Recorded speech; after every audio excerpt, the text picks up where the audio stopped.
Good morning students, कैसे हो आप सब? आई होप कि आप सब खुश होंगे, है ना? सभी खुश है ना घर पर आप सभी? अच्छा, आज के इस हिंदी क्लास में आप सबका फिर से एक बार स्वागत है बच्चों। आज हम यहाँ पर पहली कक्षा के लिए विषय हिंदी वर्णमाला पार्ट 2 वर्णमाला पार्ट 2 के बारे में अध्ययन करेंगे। ऑलरेडी हम क्या कर चुके हैं बच्चों? लास्ट क्लास में वर्णमाला से जुड़े स्वरों के बारे में अध्ययन यहाँ पर हम कर चुके हैं, है ना बच्चों?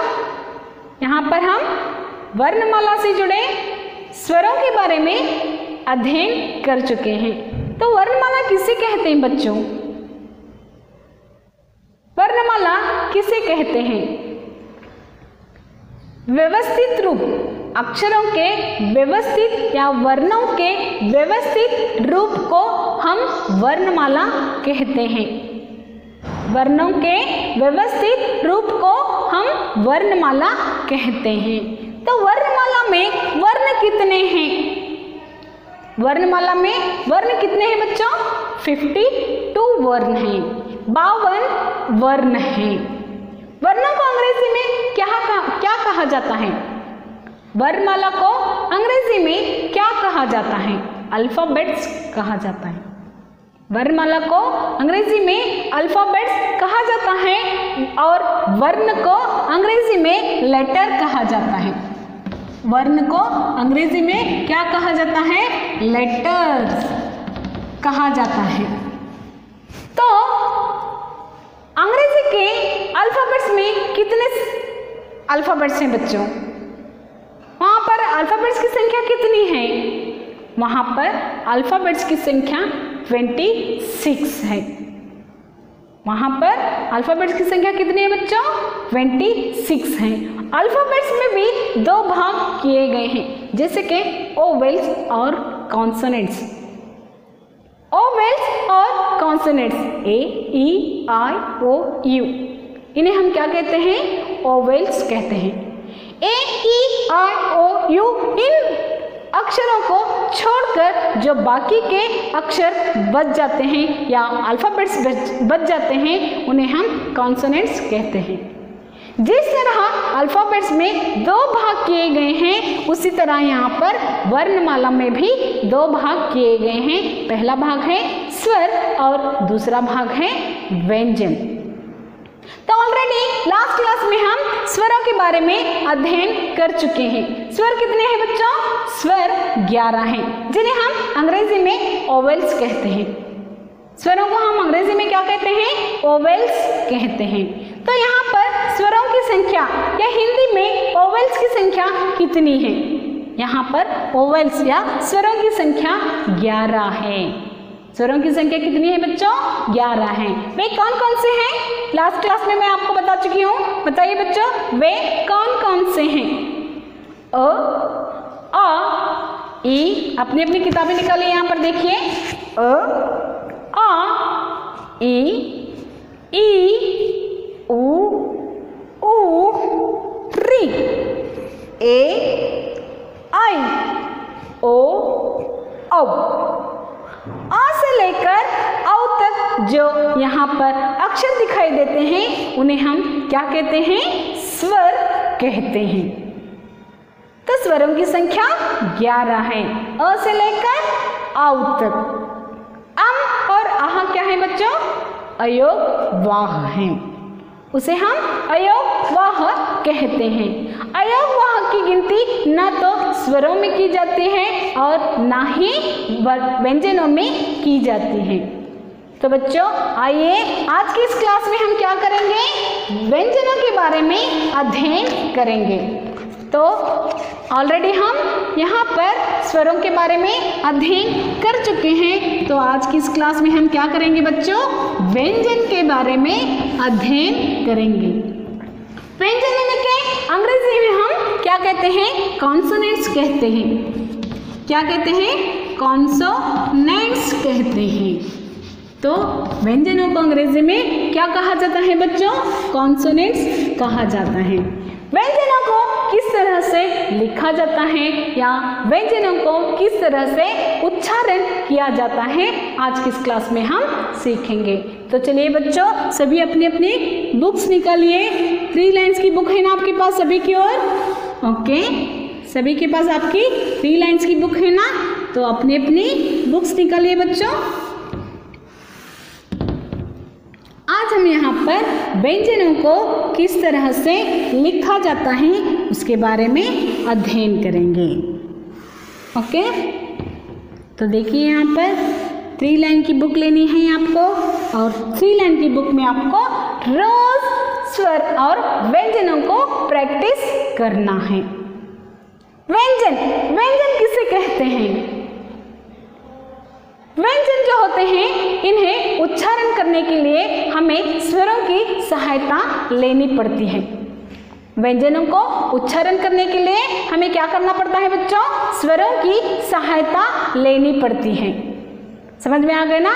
तो व्यंजन जो हैं वे स्वरों की सहायता से उच्चारण किए जाते हैं।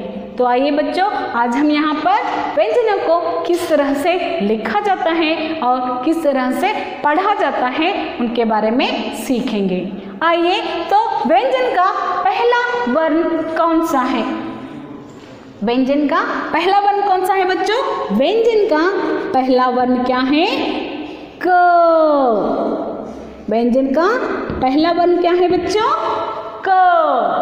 देखिए यहाँ पर व्यंजन क को किस तरह से लिखा जाता है? इस तरह से यहाँ पर राउंड किया जाता है, फिर एक लाइन खींची जाती है, फिर उसे इस तरह से लिखा जाता है जिसे हम क कहते हैं। ओके, नेक्स्ट क के बाद क्या आता है बच्चों? क के बाद ख। क के बाद क्या आता है बच्चों? क के बाद ख आता है जिसे हम इस तरह से लिखते हैं, क ख। नेक्स्ट ख के बाद ग। ख के बाद ग। देखिए क ख ग। उसके बाद देखिए घ को इस तरह से लिखा जाता है और ऊपर उसे मिलाया जाता है जिसे हम घ कहते हैं। क ख ग घ। और उसके बाद न। देखिए न किस तरह से लिखा जाता है? जिसे हम अंग्रेजी की ई की तरह लिखते हैं, सॉरी अंग्रेजी की यस की तरह लिखते हैं। आइए बच्चों, फिर से एक बार हम इसे उच्चारण करेंगे। क ख ग घ ङ। ओके, नेक्स्ट आगे बढ़ते हुए च। च देखिए यहाँ पर च किस तरह से लिखा जाता है? च को देखिए यहाँ पर एक छोटी सी लाइन खींचनी है, इस तरह से राउंड लेना है और यहाँ पर एक लंबी सी लाइन खींचनी है जिससे क्या बन गया? च बन गया। च। आगे च के बाद क्या आता है बच्चों? छ।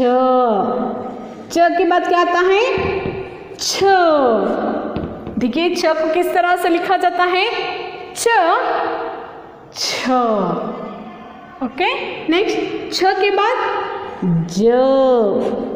छ के बाद ज।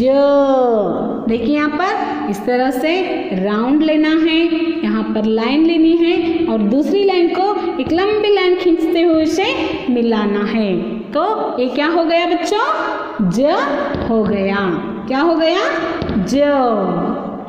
आगे देखिए बच्चों, इसे हम ज के बाद क्या लिखते हैं? झ लिखते हैं। झ देखिए बच्चों किस तरह से लिखा जाता है? यहाँ पर एक लाइन ली जाती है, इस तरह से यस किया जाता है, फिर मरोड़ कर अंदर से नीचे की ओर लिया जाता है, इसे हम झ कहते हैं। ओके, नेक्स्ट झ के बाद ङ। ज के बाद क्या आता है बच्चों? ङ। उल्टे सी की तरह इसे लिखा जाता है, उल्टे सी की तरह इसे लिखा जाता है। ओके, फिर से एक बार मेरे साथ पढ़िए आप सभी। च छ ज झ ञ। ओके, नेक्स्ट क ख ग घ ङ च छ ज झ ञ। तीसरी लाइन में देखिए क्या आता है बच्चों, ट। तीसरी लाइन में ट। देखिए ट को किस तरह से लिखा जाता है, सी की तरह लिखा जाता है, लेकिन उसकी ऊपर की ओर क्या किया जाता है, एक लाइन छोटी सी खींची जाती है। ये क्या हो गया बच्चों, ट। आगे देखिए ट के बाद ठ, ट के बाद ठ, ठ के बाद ड। देखिए यहाँ आपको न और ड दोनों एक जैसे लगते हैं, देखने में एक जैसे लगते हैं, लेकिन यहाँ पर क्या होता है बच्चों, न को यहाँ एक बिंदु आती है, यहाँ बिंदु नहीं आती है। तो यहाँ पर क्या होता है बच्चों, देखिए यहाँ जो न है और यहाँ जो ड है, इनमें क्या डिफरेंस है बच्चों, यहाँ पर बिंदु दिया जाता है और यहाँ पर बिंदु नहीं दिया जाता है। ओके, नेक्स्ट ट ठ ड, ड के बाद क्या आता है बच्चों, ढ। ड के बाद क्या आता है, ढ। जैसे बिल्कुल ट की तरह, बिल्कुल ट की तरह, लेकिन उसे यहाँ पर अंदर की ओर राउंड किया जाता है या फिर उसे मरोड़ा जाता है। ट ठ ड ढ। ओके, नेक्स्ट ढ के बाद क्या आता है बच्चों, ङ। ढ के बाद क्या आता है, ङ। देखिए ङ को किस तरह से लिखा जाता है, लाइन से लेकर इस तरह राउंड करते हुए फिर लाइन को टच करना है और उसकी साइड में एक लाइन खींचनी है, तब जाकर वह क्या बन गया, ङ बन गया। ओके, समझ में आ गया ना बच्चों, यहाँ पर व्यंजन जो है किस तरह से लिखे जाते हैं और उन्हें किस तरह से उच्चारण किया जाता है, इसके बारे में आज के इस क्लास में मैं यहाँ पर आपको बता चुकी हूँ। चलिए बच्चों, फिर से एक बार इन व्यंजनों को हम रिपीट करेंगे या फिर इनका उच्चारण किस तरह से किया जाता है इसके बारे में देखेंगे। तो ध्यान दीजिए बच्चों, मेरे साथ आपको भी क्या करना है, पढ़ना है।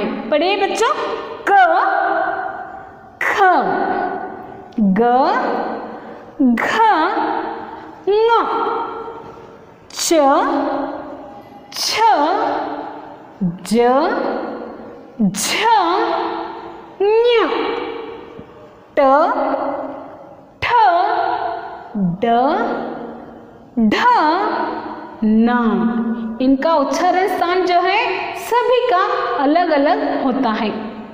यहाँ पर क्या होता है, सभी का स्थान जो है अलग अलग होता है, उसे हम अगली क्लास में इसका अध्ययन करेंगे। यानी कि क वर्ग का उच्चारण अलग स्थान से होता है, च वर्ग का स्थान जो है उच्चारण का वह भी अलग से होता है और ट वर्ग का उच्चारण स्थान भी अलग होता है, उसे हम क्या करेंगे, नेक्स्ट क्लास में इसका अध्ययन करेंगे। तो चलिए बच्चों, आज का यह व्यंजन क्लास जो है आपकी समझ में आ गया होगा। तो आज की इस क्लास पर आधारित आपका गृह कार्य क्या है बच्चों, आज मैंने जो भी यहाँ पर व्यंजन यानी कि क से लेकर न तक, क से लेकर न तक यहाँ पर लिखवाया है, उसे आपको क्या करना है, 5 टाइम्स लिखना है। क्या करना है बच्चों, 5 टाइम्स लिखना है और उसे सही तरीके से उसका उच्चारण करना है। ओके, यानी कि उच्चारण करते हुए उसे लिखना है। समझ में आ गया ना बच्चों। तो आपको क्या करना है, यहाँ पर रीडिंग करते हुए, इन व्यंजनों का रीडिंग करते हुए इन्हें 5 टाइम्स लिखना है और मुझे भेजना है। आशा है कि आज का यह क्लास आपकी समझ में आ चुका होगा बच्चों। अगर कुछ भी डाउट हो तो आप मुझे कॉल करके पूछ सकते हैं। आज का यह वीडियो क्लास यहीं पर समाप्त होता है बच्चों। कल फिर मिलेंगे, तब तक के लिए धन्यवाद।